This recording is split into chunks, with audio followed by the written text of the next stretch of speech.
Hello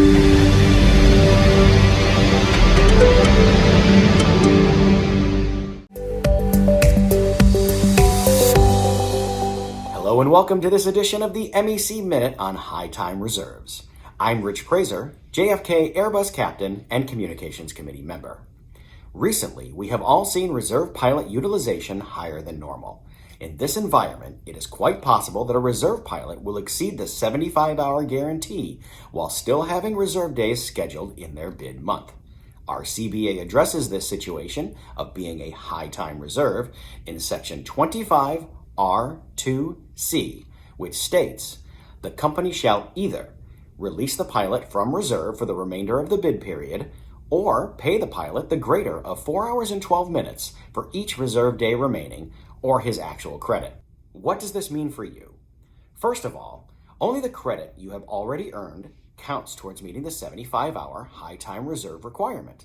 You must have already credited the hours to be considered for release or guaranteed the additional pay. In other words, pre-credit like vacation or training must have already occurred for this to count towards the requirement. Credit shown on the DRO sheet is used for the assignment process only.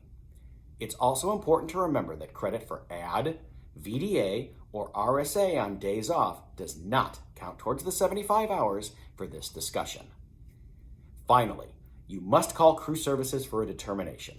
It is at management's discretion whether to release you for your remaining reserve days or to pay you. If you don't like or agree with their decision, you are allowed to call back and talk to another scheduler and request a change to their decision. Simply put, as a reserve pilot, once you've reached 75 hours of actual credit, call crew services and ask them to either release you or to ensure that you are credited 4 hours and 12 minutes for each additional day you are obligated to be on reserve. If you have any questions, please reference the More Info tab in the CBA under Section 25 R2C, contact your scheduling committee via PDR, or call your local council rep. Thanks for watching this episode of the MEC Minute and for your continued engagement.